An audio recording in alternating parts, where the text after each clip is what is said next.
Que a paz esteja com a sua família. Que a paz esteja com a nossa cidade. Que a paz esteja com a nossa nação. Que a paz esteja em seu coração. Essa paz que vem de Cristo Jesus.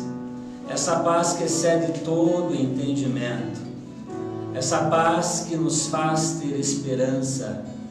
Essa paz que derrama a alegria do Espírito Santo no nosso coração. O Senhor Jesus reina na sua vida, na sua casa e na sua família.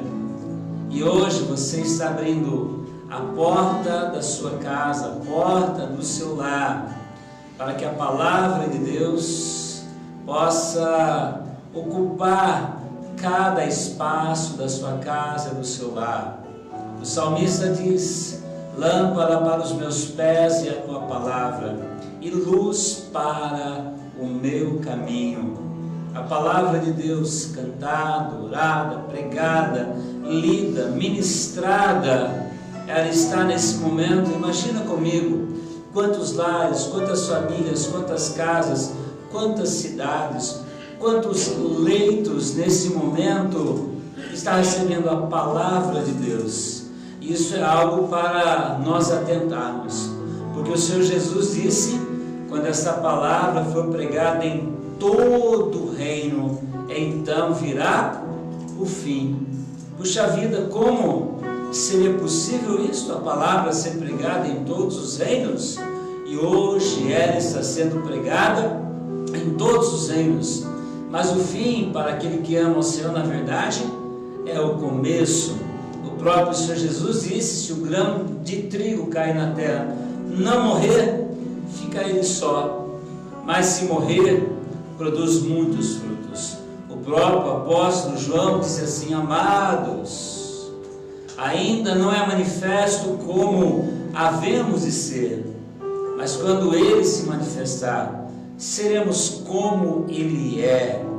Nós sabemos que a carne não herda a vida eterna, mas sim o Espírito herda a vida eterna. E nós temos essa esperança, como disse o apóstolo Paulo: não sejam ignorantes como aqueles que dormem, disse o apóstolo Paulo, porque assim como Jesus ressuscitou, um dia todos nós ressuscitaremos, estaremos com o Pai.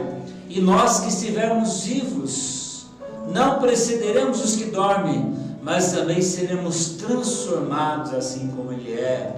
O apóstolo Paulo, escrevendo aos Coríntios, ele diz assim: o mesmo Espírito que ressuscitou Jesus também nos fortalecerá, cuidará de nós, se revelará a nós, estará conosco.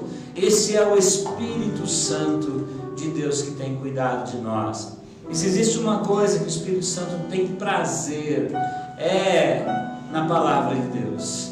Ele é quem conhece a palavra de Deus, Ele é quem sabe a palavra de Deus, e é Ele quem revela a palavra de Deus. E para hoje, para esta noite, para esse tempo, para esse domingo, como nós entendemos, como disse a pastora, como nós conhecemos, o domingo de Ramos, o domingo onde o Senhor Jesus adentrou pelas ruas de Jerusalém e foi aclamado, aclamado, aclamado: Hosana nas alturas, bendito que vem em nome do Senhor.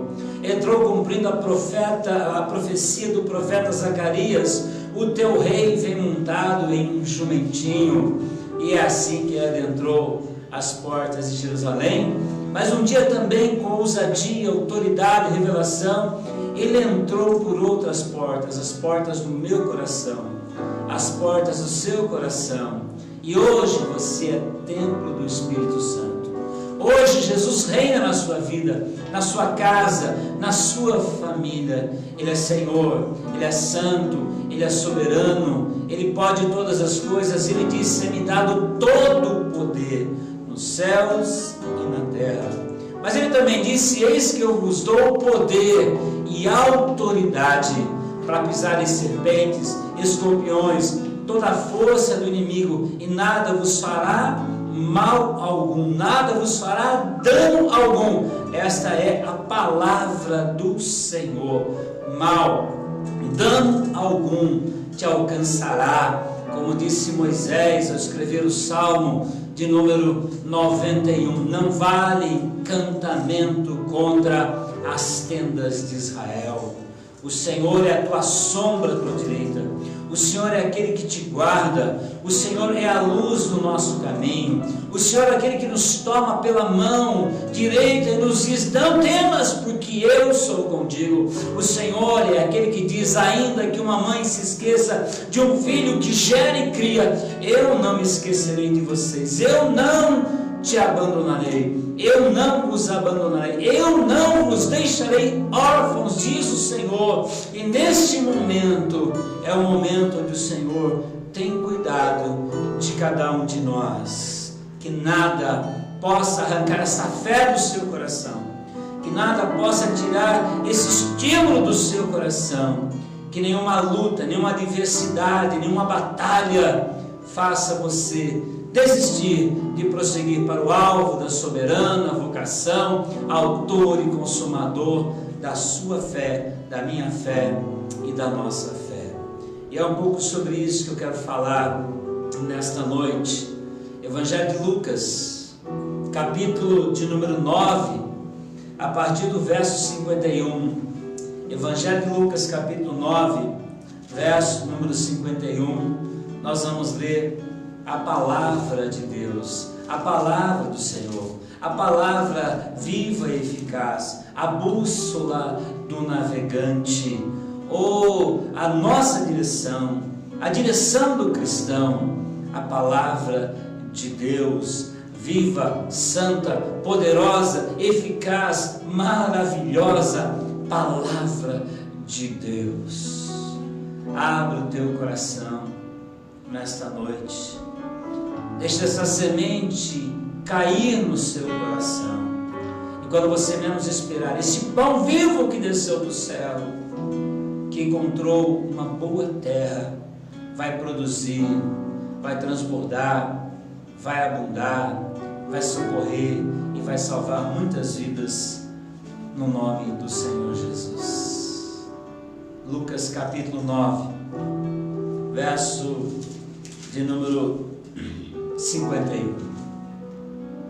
E aconteceu que, ao se completarem os dias em que devia ele ser assunto ao céu, manifestou no semblante a intrépida resolução de ir para Jerusalém.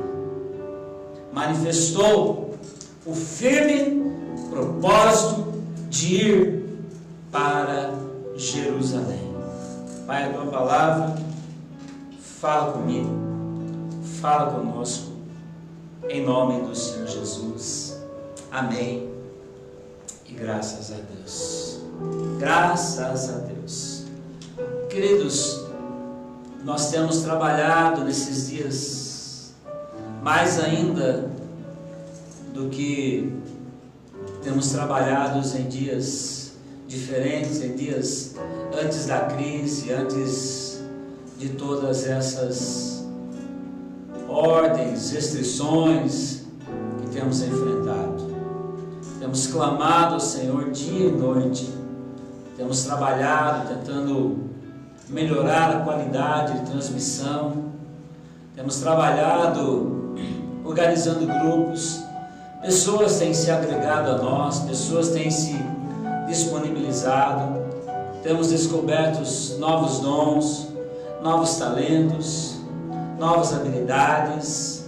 A oração tem sido ininterrupta, temos ainda alguns acessos, visitado hospitais. Hoje começamos o nosso dia à meia-noite orando por nossa nação. Tivemos o nosso dia de jejum. Estive na Igreja Nova orando das 8 às 9 da manhã. Pastora e alguns professores estiveram realizando a escola bíblica online. Às 11 estive na UTI visitando. Fui visitar a irmã Luzia. está ali naquele leito, com metade da sua cabecinha raspada, com a cicatriz, e ali o médico disse assim: ela mesma é que está mandando nos aparelhos, toda a sedação foi tirada, ela está entregue totalmente nas mãos do Senhor, se volta ou se vai. Ali eu estive orando naquela UTI, estive tocando nela, chorando de saber que foi a primeira pessoa que, quando nós chegamos aqui na igreja, esteve comigo. Primeiro culto residencial que eu fui fazer num bairro bem distante, ela foi comigo e contou o seu testemunho, contando o dia que ela estava cantando no coral e ela recebeu a notícia de que seu filho havia morrido, havia falecido, havia morrido afogado no rio, e ela tinha todos os motivos do mundo para desistir de Jesus, mas ela continuou servindo ao Senhor com todo o seu coração. E nesses 20 e tantos anos que nós a conhecemos, eu nunca ouvi dos lábios daquela mulher uma murmuração, uma lamentação, mas sempre oração, adoração, honrando e servindo ao Senhor com todas as suas forças. Enquanto ela pôde estar em pé, ela olhava para a sua escala e ela estava ali servindo a Deus, estendendo a mão e fazendo a obra do Senhor. Como é maravilhoso nos dias de hoje nós termos ainda alvos, pessoas para nos espelharmos, para olharmos, porque a obra do Senhor continua sendo a mesma. Quando Ele chamou os discípulos, os servos no passado, eles não amaram a sua própria vida, mas se renderam, porque eles sabiam em quem eles tinham crido e sabiam verdadeiramente quem era o Senhor Jesus. Eu sei que essa crise vai passar e muitas coisas serão extraídas, tiradas e geradas por causa dessa crise. Nós sabemos que muitos dos benefícios que os seres humanos desfrutam foram benefícios gerados por causa da guerra. Nós sabemos que uma pessoa ganhou um grande prêmio de Napoleão quando ele descobriu o alimento a vácuo, porque o que eliminava muitos dos soldados era a comida que estragava, eram os micróbios que se reproduziam, e alguém inventou então o alimento a vácuo. Ele foi assim homenageado por Napoleão Bonaparte por essa descoberta. Sabemos que o plástico foi inventado por causa da guerra. Sabemos de muitas coisas que foram inventadas por causa da guerra. Eu sei que muitas coisas boas vão sair e surgir depois desse tempo. Mas como eu escrevi hoje à tarde, eu espero que também as coisas ruins, os vícios, a dependência, o egoísmo, a alegria de viver sozinho, sem compartilhar, pessoas comprando tudo, não importando com as pessoas que precisam. Quando alguém citou o nome de um medicamento, todos foram nas farmácias, esgotaram esses medicamentos, e as pessoas que precisam desse medicamento hoje estão morrendo porque não encontram, por causa do egoísmo humano, por causa do animalismo humano. Por isso nós clamamos para que o Espírito Santo venha gerar em nós aquilo que o apóstolo Paulo disse: de sorte que haja em vós o mesmo sentimento que houve em Cristo Jesus. Esse é o clamor do meu coração, para que os sentimentos do Senhor Jesus possam ser gerados na minha vida, para que os sentimentos do Senhor Jesus possam ser gerados nas nossas vidas. E esse texto que nós lemos hoje, eu gosto muito desse texto, porque esse texto ele fala do firme propósito do Senhor Jesus. A Bíblia nos diz que Jesus, ao se levantar nesse dia, ele manifestou o firme propósito de ir para Jerusalém. E nós vemos e entendemos aqui que eram dias em que ele havia de ser assunto ao céu. Era um dia onde ele ia caminhar em direção à sua morte. Era um dia onde ele ia enfrentar Jerusalém, enfrentar os doutores da lei, enfrentar os Zurag, enfrentar Anás, Caifás, Herodes, Pilatos, a multidão. Era o dia onde ele ia rasgar a sua carne, era o dia onde ele ia se entregar totalmente, como nos diz o profeta Isaías, como uma ovelha muda que vai para o matador. Ele não ia abrir a sua boca, mas ele sabia do seu chamado e do seu propósito. Eu gosto muito do capítulo 9 do Evangelho de Lucas. Esse evangelho que foi escrito por Lucas, doutor Lucas, para Teófilo, mas a verdade me alcançou, te alcançou, nos alcançou, está alcançando você, sua casa hoje. Olha, nesses dias de quarentena, é uma boa pedida, ler o Evangelho de Lucas. O Evangelho de Lucas, ele é completo. Ele começa ali falando desde quando o anjo visita Zacarias, ali fala da alegria de Isabel, ali fala quando o anjo visita Maria, fala da resposta de Maria, dizendo sim para o Senhor. Ele fala do nascimento de Jesus, fala do coral de anjos cantando, fala dos pastores indo buscar Jesus. É o único evangelho que nos fala da parábola do filho pródigo. É um evangelho maravilhoso, todos são maravilhosos, mas o Evangelho de Lucas é maravilhoso, é lindo. Olha, eu desafio você a ler nesta semana, Semana Santa, lendo o Evangelho de Lucas. Começa aí no capítulo 1, começa já hoje, leia o Evangelho de Lucas, vai parando, vai anotando, veja quantas maravilhas, e esse Evangelho chegou até nós. E quando Lucas começa a escrever esse evangelho, ele diz a seguinte palavra: olha, Teófilo, estou escrevendo os fatos que foram investigados e acurados, testificados, provados, e contra fatos não há argumentos. Ninguém pode invalidar a palavra de Deus. Hoje há tantas discussões, pessoas incrédulas, pessoas tentando zombar da palavra de Deus, mas ninguém pode invalidar a palavra de Deus.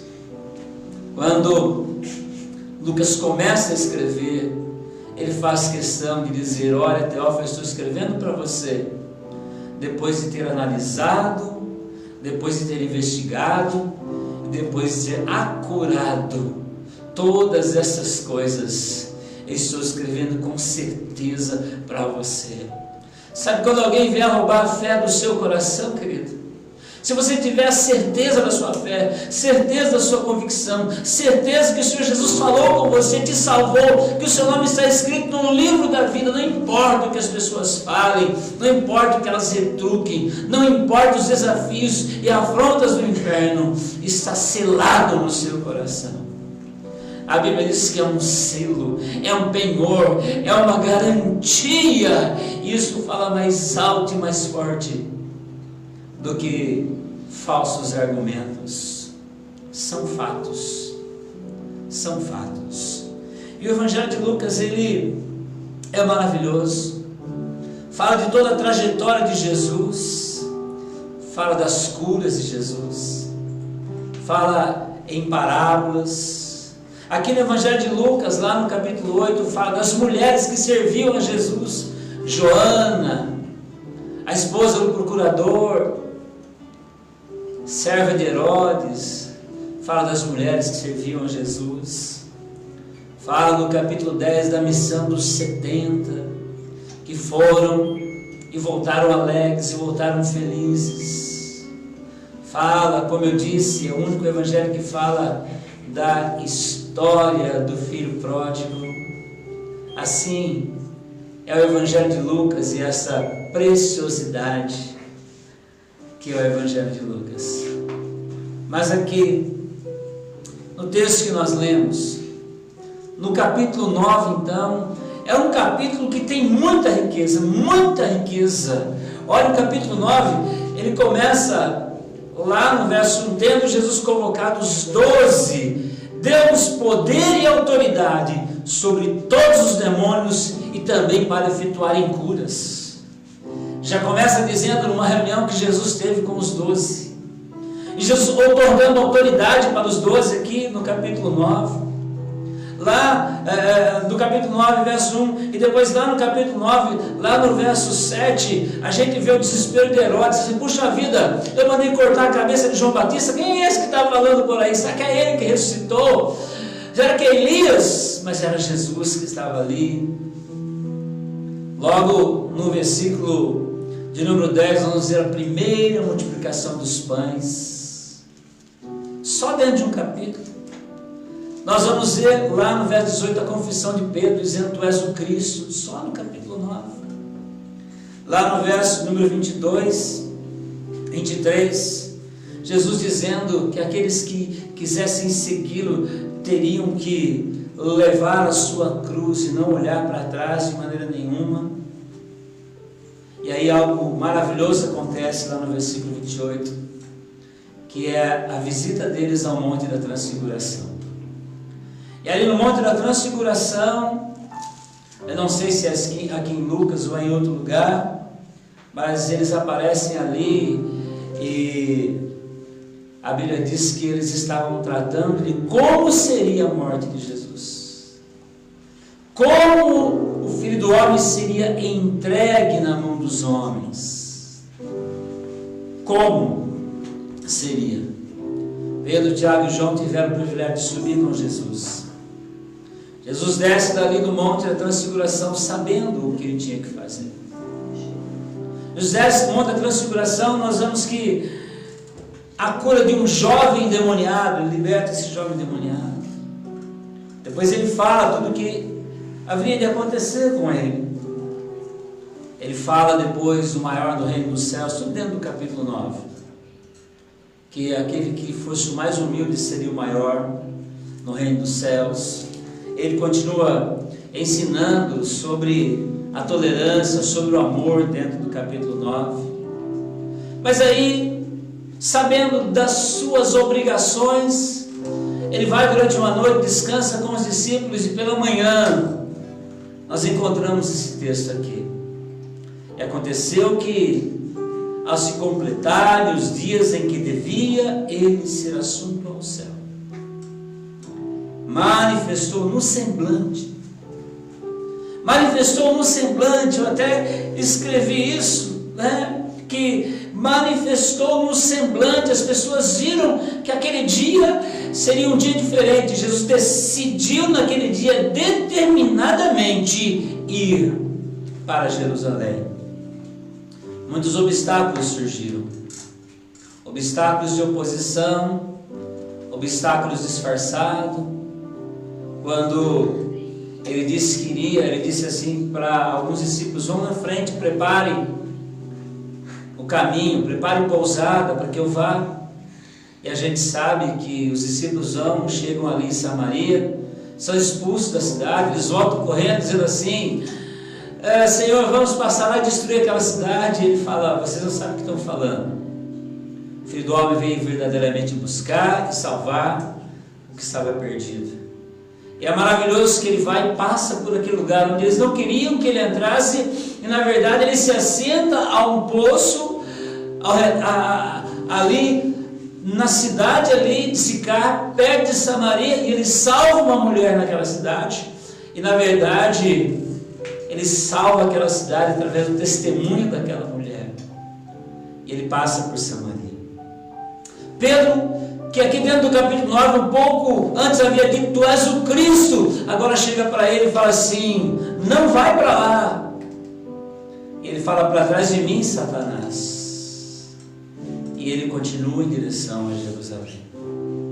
Ele passou por todos os obstáculos, porque nos diz a palavra de Deus que ele manifestou o firme propósito de ir para Jerusalém.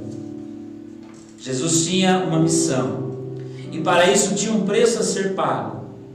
Chegou a hora, disse Jesus. É hora, disse Jesus. Mas o que chama a atenção aqui é o que a Bíblia diz, que o semblante de Jesus retratava aquilo. A disposição de Jesus retratava aquilo. A motivação de Jesus retratava aquilo. Nada que estava ali em oposição iria parar o ser justo. Nada poderia detê-lo. Por amor de mim e por amor a você, ele decidiu ir. Ninguém tomou a vida de Jesus. Ele decidiu dar.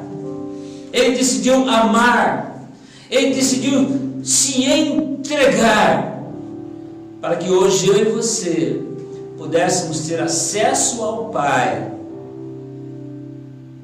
através de um preço que nós não poderíamos pagar, mas Ele pagou o preço por mim e por você. E Jesus, aqui no capítulo 9, verso 62, Ele põe à prova aqueles que estavam ali e que diziam que iria com Ele.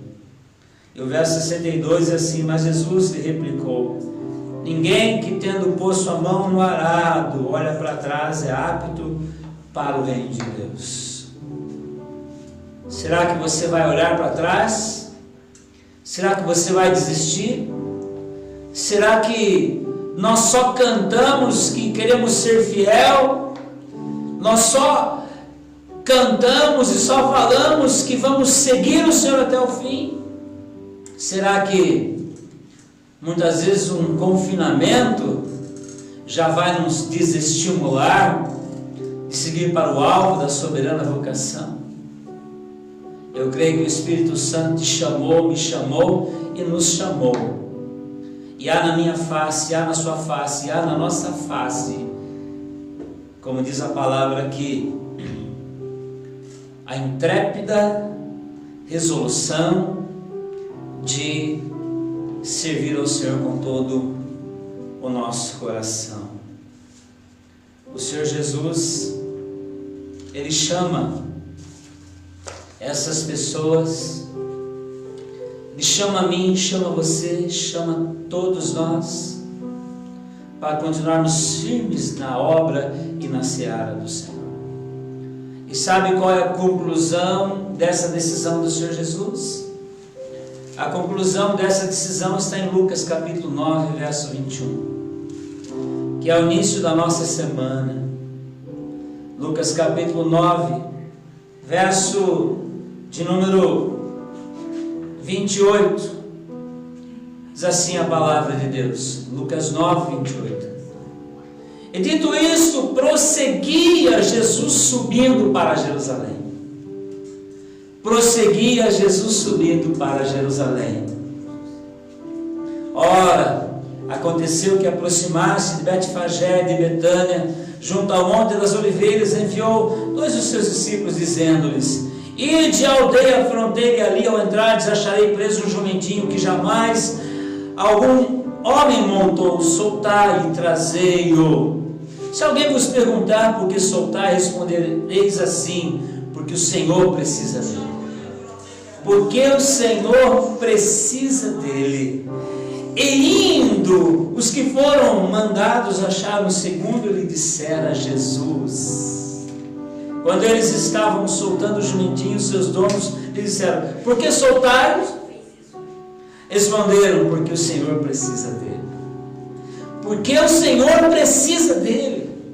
Se um jumentinho foi instrumento útil na vida do Senhor, se ele precisou de um jumentinho para cumprir o propósito de Deus, eu sei que certamente ele precisa, não ofendendo o jumentinho, né? Precisa de mim, precisa de qualquer um de nós para cumprir o propósito dele nesses dias.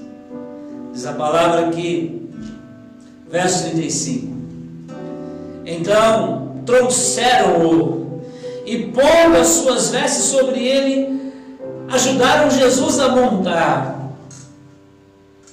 Indo ele, estendia um caminho as suas vestes, e quando se aproximava a descida do Monte das Oliveiras, toda a multidão dos discípulos passou a jubilar, jubilosa, a louvar a Deus em alta voz, louvar a Deus em alta voz, por todos os milagres que tinham visto.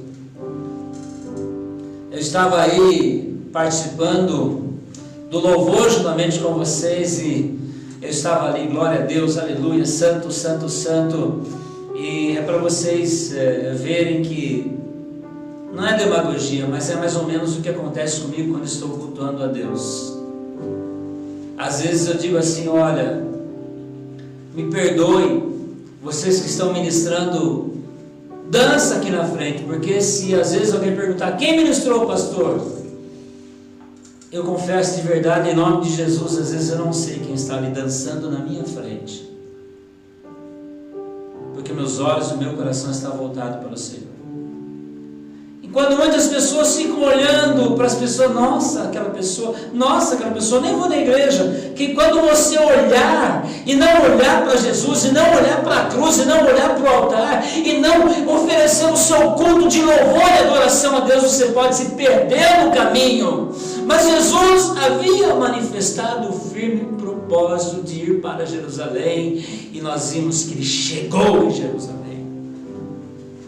E agora em Jerusalém, por causa da trajetória de milagres, de salvação, de manifestação da sua presença, nós vimos que a multidão jubilava, a multidão celebrava, a multidão adorava por causa dos milagres.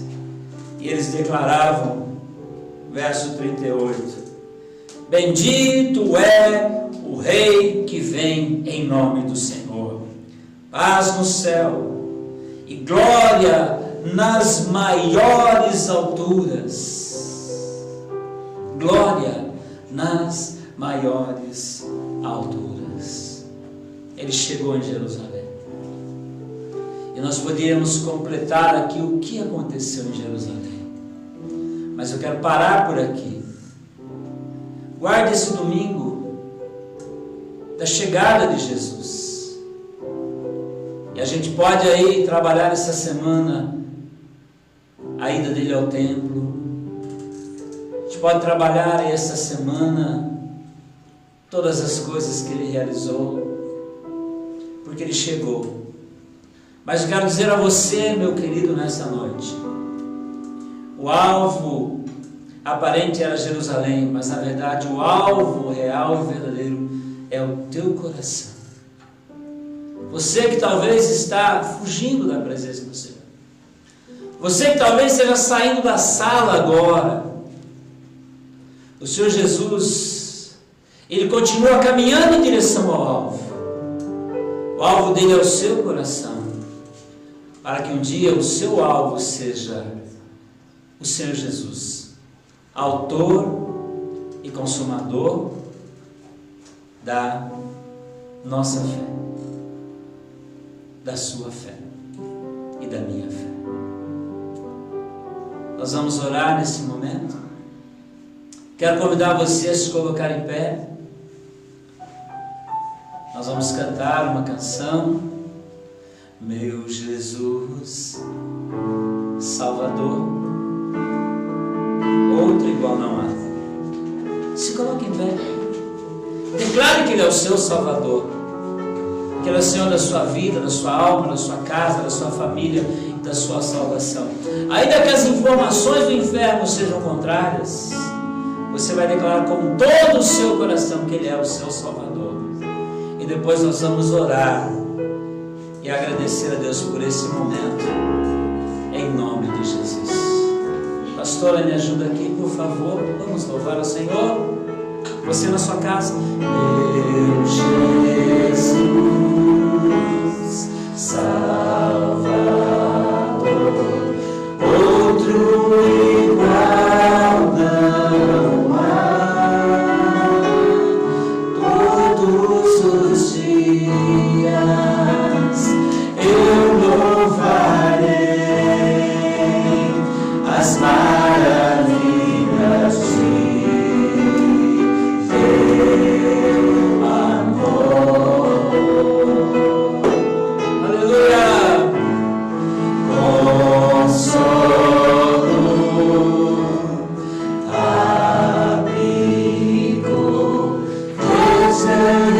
refúgio é o Senhor, com todo o meu ser, com tudo que sou, sempre te adoro.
Que está participando desse tempo, desse culto aqui na sua casa, em nome de Jesus. Colocamos especificamente, Pai, a Edna Castellano, sua família. Colocamos, ó Deus, os médicos, enfermeiros, pessoas que têm trabalhado, ó Deus, nesse front dessa batalha, desses dias. Clamamos pelo sangue de Jesus, a cobertura e a proteção do Senhor sobre essas vidas, ó Pai. Abençoamos a Margarete, abençoamos sua casa, sua família, no nome de Jesus, a Margarete Martins.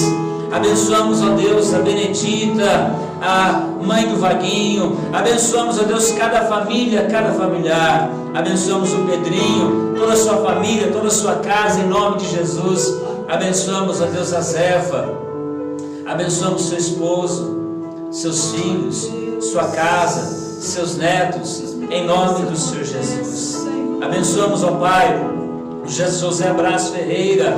Abençoamos, ó Deus, Pirola, toda a sua família, em nome do Senhor Jesus. Abençoamos, ó Pai, o Edson, a Lucimara, a sua família, em nome de Jesus. Abençoamos, ó Deus, a Aninha, a filha do Renato, da Regiane. Abençoamos a Nádia. Abençoamos esse momento, ó Pai, a irmã Luzia, sua casa, sua família, o seu filho, sua nora, seus netos, bisneto. Abençoamos, ó Deus, você que está nesse momento ligado, sintonizado, orando juntamente conosco em comunhão.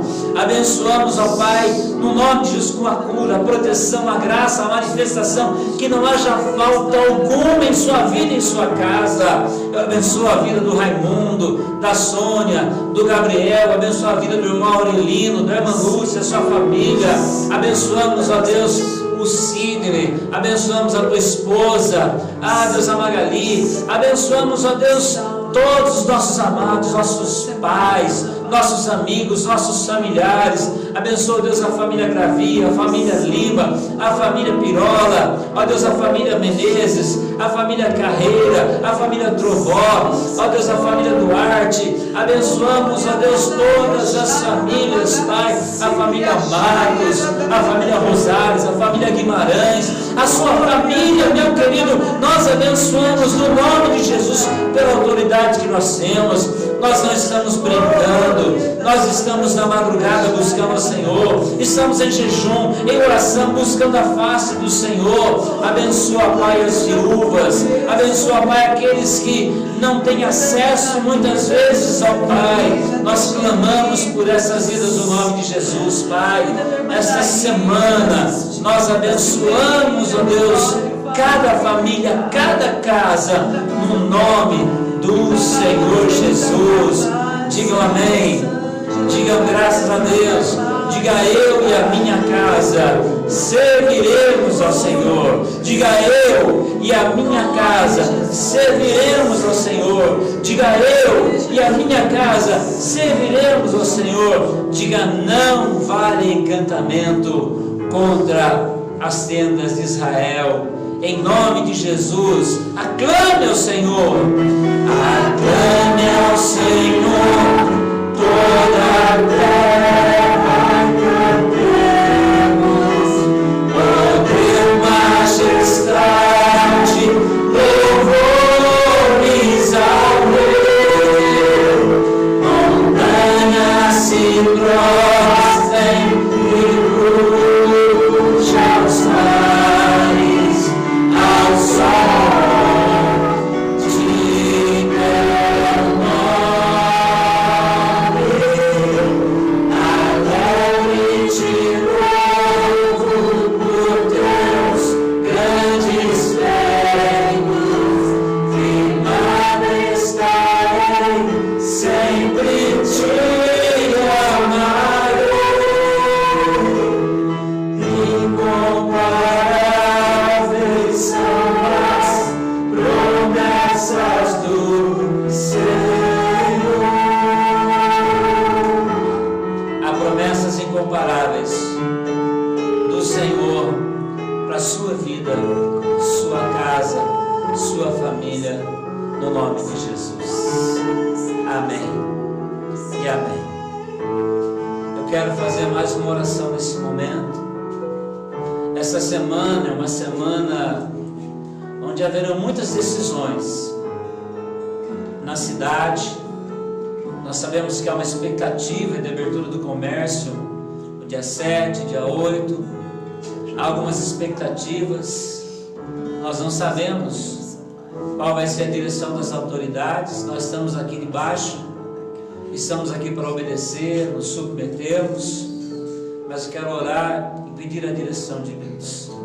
Haverão decisões em muitas áreas durante essa semana, decisões de ministros, onde nós estivemos orando por todos os ministérios, ontem não, hoje, né? Meia-noite 1. Então eu quero orar nesse momento. Pai, em nome de Jesus, muitas decisões serão tomadas nessa semana. E decisões, Pai, relevantes que influenciarão muitas vidas, pessoas, casas, famílias, lares, comércios, patrões, empregados. E eu sei que há muito, Pai, muitos não têm reconhecido o seu senhorio e a sua soberania. Mas agora é um tempo onde muitos têm dito, como disse o salmista: eu elevo os meus olhos para os montes. De onde me vem o socorro? O meu socorro vem do Senhor que fez os céus e a terra. É o Senhor que nós estamos clamando, Pai, para nos ajudar nesse momento. Em nome de Jesus. Amém. Mais uma oração antes de encerrar. Muitas pessoas têm nos perguntado. Hoje mesmo uma pessoa ligou lá do Alangreiro, mora lá no Alangreiro, disse assim: olha, eu sou lá da igreja do Nazareno. Ele disse assim: olha, essa semana eu vou para a cidade, vou passar na secretaria para devolver o meu dízimo lá na minha igreja. Isso é muito importante, viu, queridos? O Senhor tem cuidado de você, tem cuidado de nós. E todos nós dependemos, a obra de Deus depende, o reino de Deus depende. São muitos os compromissos. E nós não queremos de maneira nenhuma que o nome da igreja, né, seja envergonhado. Então você que já é dizimista, você que já é ofertante, procure através da maneira que você puder devolver seu dízimo, devolver sua oferta, fazer a sua parte, se cercar, se proteger nessa área financeira da sua vida. Se proteger, porque o dízimo é uma cerca que nos protege, que nos guarda nessa área também na nossa vida. E eu creio que não faltará nada, muito pelo contrário, o Senhor prosperará e abençoará a sua vida no nome do Senhor Jesus.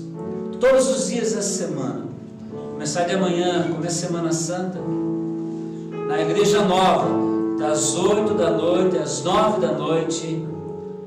Eu quero estar lá, ou estará sempre 1, 2, 3 obreiros ali, para você entrar. Vai ter um fundo lá, musical, você dobrar o seu joelho, manter uma distância de 4, 5 cadeiras, higienizando com álcool. Se você quiser levar sua máscara, nós vamos fazer isso.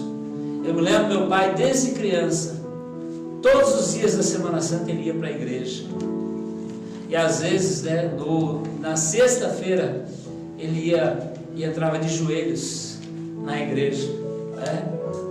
Então é uma semana onde nós sabemos, faça um jejum específico, ame a Deus com todo o seu coração, em nome de Jesus. Pastor, alguma consideração? Se não tiver a liberação, né, ainda para a semana, a gente estar no domingo na igreja, nós vamos ter a ceia, nós vamos fazer a ceia. Então você vai fazer a ceia com a sua família. Compre, né, o seu pão, o seu suco de uva. E eu gostaria que nesse dia todos nós vamos fotografar o nosso momento da ceia. Glória a Deus. Todos nós, cada casa vai fotografar o seu momento de ceia. E aí a gente vai postar, né? Se vocês preferirem, eu acho que seria mais legal você mandar pra gente postar no Face da igreja, nós vamos fazer uma arte bem legal, postar no Face da igreja, esse momento que vai ser muito importante para nós e vai ficar marcado, né, irmãos? Em nome de Jesus. Então divulgue. Eu estava olhando ali, olha, nós temos na nossa lista de membresia que a gente fez essa semana, nós temos na faixa de 320 pessoas, não, 230 e poucas, mas falta muita gente. Só no WhatsApp, tem muita gente que tem WhatsApp, as pessoas mais velhas, pessoas que a gente ainda não conseguiu atingir. Crianças que têm telefone. Aí eu estava olhando o número de pessoas assistindo. Não chegou a 100. Eu sei que tem pessoas que mandaram para mim, por exemplo, a irmã Nair. A irmã Nair está assistindo ela, né, irmã Nair? Beijo bem grande, que saudade da senhora.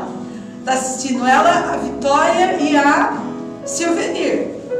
Provavelmente o Paulinho, a Meire e a Letícia estão assistindo juntos, tá? São 6 pessoas, tá? Eu entendo isso, né? Que a gente tem o Ney, a Rita, o Samuel, talvez estejam assistindo em um só.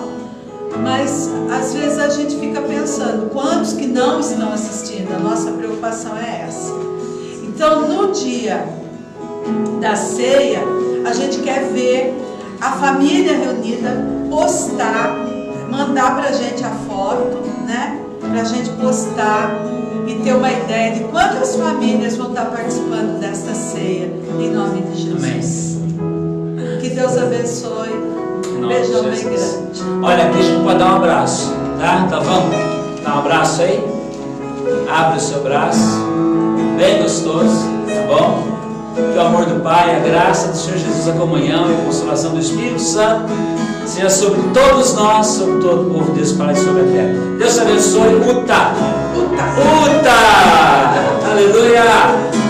Te amo em Cristo Jesus. Deus abençoe você e sua casa. Glória a Deus. Aleluia! Criançada, beijão!